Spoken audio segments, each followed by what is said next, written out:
Wherever you go in the world, you're going to encounter awful neighbours. The only way you might be able to avoid this is if you live life as a recluse in some secluded location that is unknown to friends and family. So, as that idea is not exactly doable, you might find yourself having to deal with the neighbours from hell. Forbes listed the following as the worst neighbours to have.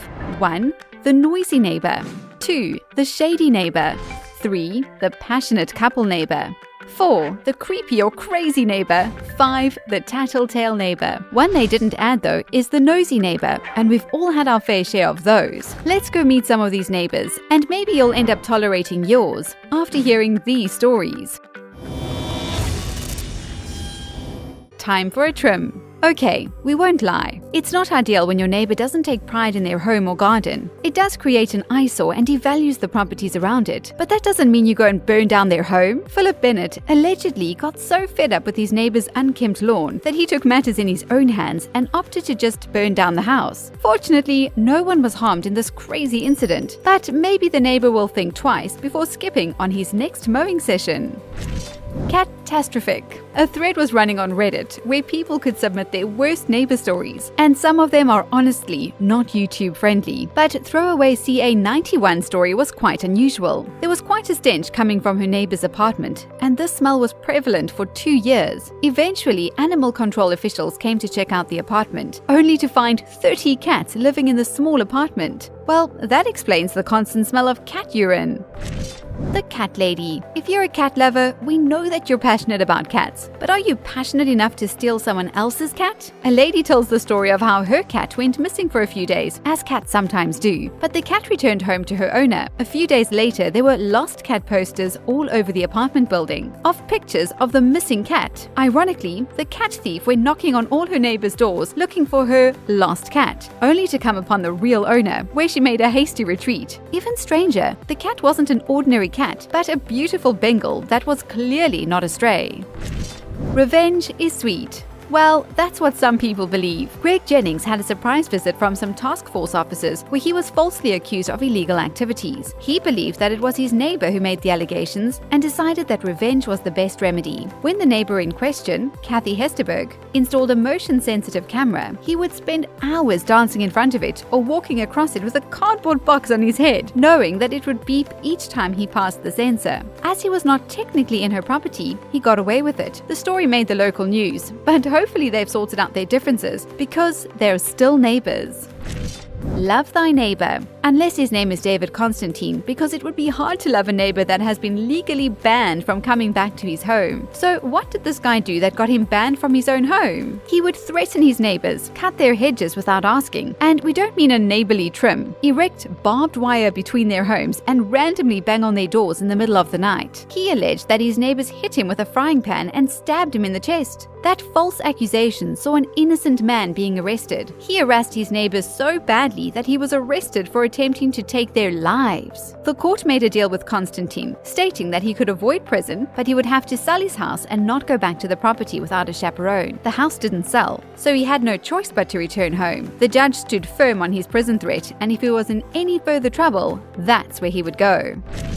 There goes the neighborhood. It's no secret that you can't choose your neighbors, and sometimes you hit the jackpot and live next door to some amazing people who feel like family. Then you have an experience like Kathy Budd. Kathy was constantly finding human waste on her lawn and had enough. Her children decided to stake out the property to find out who was leaving the parcel, and their efforts were rewarded. It was a local jogger that would just relieve herself on the lawn, and she was caught mid-act. Weirdly, she continued to do her business there, but would bring napkins to pick up after herself. She was never arrested.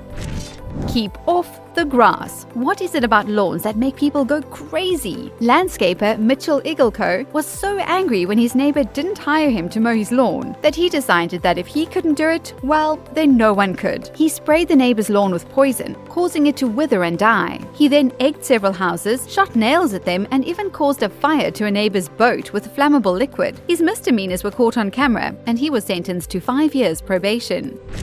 Welcome to the neighborhood. One estate agent shared a horror story about a well-off elderly couple who bought a property from him. The wife was said to be quite demanding, and among her many complaints, here are the most noteworthy. She questioned a neighbor about the size of his garage, which wasn't even visible from her yard or the street. When he told her it was for his boat, her response was, "People like you don't belong in a nice neighborhood." She asked the agent for names and numbers of everyone who lived in close proximity to her, so she could tell him what colors they had to paint their home. And because her house was the biggest, she was entitled to do this. When the agent wouldn't agree to the request, she put paint swatches into roughly 75 homes. She also started harassing them to put copper gutters and gutter buckets so her view wouldn't be blighted. She requested that people dressed up before leaving their house and that shorts, jeans, and sneakers were not appropriate attire. She wouldn't allow kids to ride their bike near her house, as she said it made it look like a playground. We have a feeling she doesn't live there anymore.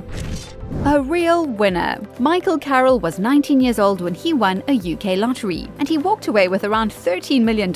He did what you would expect a 19-year-old kid to do and blew his money on non-essentials. He bought the mansion, the cars, the booze, and then he proceeded to build a 24-hour racetrack on his property, where beat-up, noisy, dirty cars would do laps throughout the day and night. And all that excitement needs an accompaniment of fireworks and distress signals, because it wouldn't be a proper racetrack without. Dust and noise were unavoidable, and his poor neighbors couldn't even open their windows. Within 3 months, police were called in 11 times. With that kind of lavish lifestyle, you can be sure it wasn't sustainable, and he quickly ran out of money. Last we heard, he was working in a cookie factory.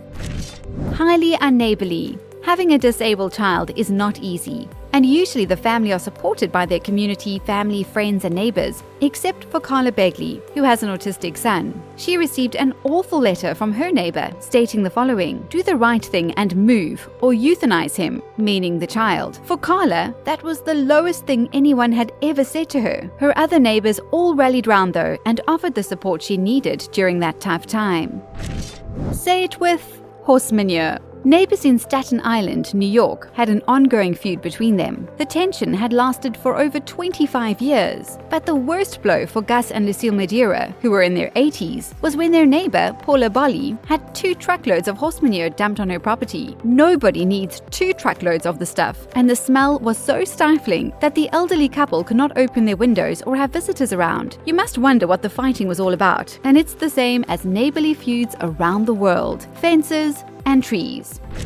Celebs make the worst neighbors. Some of the most annoying celeb neighbors include Sean Connery, where he was labeled rude, foul-mouthed, fat old man. Some of the allegations against him was he smoked too much, he was noisy, and brought rats into the building. Susan Boyle was accused of singing loudly, non-stop, although her reps say there has always been bad blood between her and her neighbors. David Schwimmer also makes the list. He purchased a 5-story townhouse in New York City, built in 1852. He proceeded to tear the entire thing down and build a 6-story mansion. His neighbors spray-painted "Ross is not cool" where construction was taking place. Minnie Driver found herself being sued for throwing baby jars of black paint at her neighbor's home that was under construction, and Tracy Morgan had a shark tank installed in his apartment in New York, and the illuminating lights inside the tank caused a fire in the building.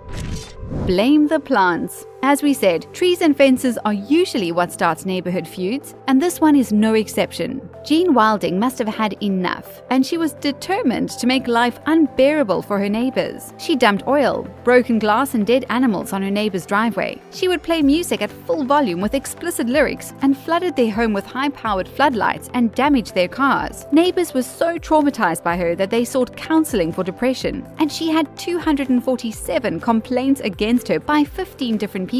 She was arrested 30 times and spent some time in jail. She had to pay $115,000 in court fees and had numerous restrictions placed on her. Hopefully she's playing nice now.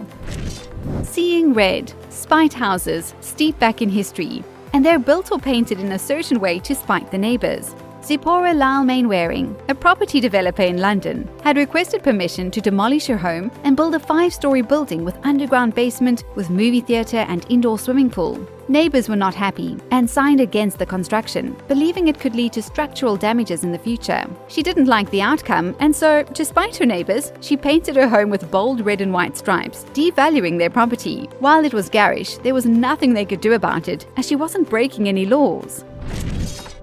Tell us a story about a bad neighbor that you once had, Or hopefully not, but still have? We'd love to hear from you in the comments below. 1. Call me Mellow Yellow. One neighbor had a lovely yellow house. The other neighbor didn't. The neighbor that didn't also didn't like the yellow house. So, when the neighbor with the yellow house left for a business trip, the one without the yellow house painted it white. Then, the neighbor without the yellow house gave the bill to the neighbor who now had a white house that he didn't ask for and expected him to foot the bill.